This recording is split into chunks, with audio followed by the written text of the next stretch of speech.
എട്ടാം ശമ്പള കമ്മീഷനുമായി ബന്ധപ്പെട്ടുള്ള ചർച്ചകൾ സജീവമായി പുരോഗമിക്കുകയാണ്. ഹോളിക്ക് മുൻപ് ശമ്പള പരിഷ്കരണവും DA വർധനവും പ്രഖ്യാപിക്കുമെന്നാണ് പ്രതീക്ഷകൾ. അതിനിടെ അടിസ്ഥാന ശമ്പളമുള്ളവർക്ക് ശമ്പളം എത്ര കൂടുമെന്നും ഫിറ്റ്മെന്റ് ഫാക്ടർ എത്രയാകുമെന്നുമാണ് ആകാംക്ഷ.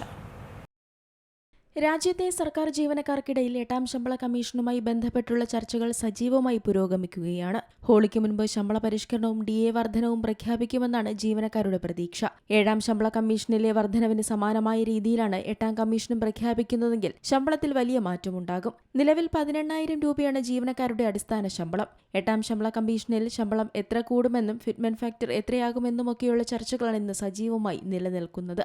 2.57 ആയിരുന്നു ഏഴാം ശമ്പള കമ്മീഷനിലെ ഫിറ്റ്മെന്റ് ഫാക്ടർ. ഇതോടെ അടിസ്ഥാന ശമ്പളം 7,000 രൂപയിൽ നിന്ന് 18,000 രൂപയായി ഉയർന്നു. ഒപ്പം DA അടിസ്ഥാന ശമ്പളവുമായി ലയിപ്പിച്ചതിനാൽ പണപ്പെരുപ്പ ഘടകം 2.25 ആയി. അതിനാൽ ആറാം ശമ്പള കമ്മീഷനിൽ ലഭിച്ച വൻ വർധനവിനെ അപേക്ഷിച്ച് ഏഴാം ശമ്പള കമ്മീഷനിൽ ലഭിച്ച യഥാർത്ഥ വർധനവ് വളരെ കുറവായിരുന്നു. സാധാരണയായി ശമ്പളം കൂടുമ്പോൾ മൊത്തം വർധനവിന്റെ ശതമാനമാണ് കണക്കാക്കാറുള്ളത്. എന്നാൽ പണപ്പെരുപ്പം കൂടി കണക്കിലെടുത്ത ശേഷമുള്ള വർധനവിനെയാണ് യഥാർത്ഥ ശമ്പള വർധനവ് കൊണ്ട് അർത്ഥമാക്കുന്നത്. രണ്ടാം ശമ്പള കമ്മീഷനിൽ 14.2%, മൂന്നാം ശമ്പള കമ്മീഷനിൽ 20.6%, നാലാമത് 27.6%, അഞ്ചാമത് 31%, ആറാമത് 54%, ഏഴാമത് 14.3% എന്നിങ്ങനെയായിരുന്നു യഥാർത്ഥ ശമ്പള വർധനവ്. നിലവിലെ കേന്ദ്ര സർക്കാർ ജീവനക്കാരുടെ ഏറ്റവും കുറഞ്ഞ അടിസ്ഥാന ശമ്പളമായ 18,000 രൂപ എട്ടാം ശമ്പള കമ്മീഷൻ നടപ്പിലാക്കുമ്പോൾ 34,560 രൂപയായി ഉയരാൻ സാധ്യതയുണ്ട്. ഇത്തവണ ഫിറ്റ്മെന്റ് ഫാക്ടർ 2.86 അല്ലെങ്കിൽ 3.68 ഉയർത്തണമെന്നാണ് ജീവനക്കാരുടെ സംഘടനകൾ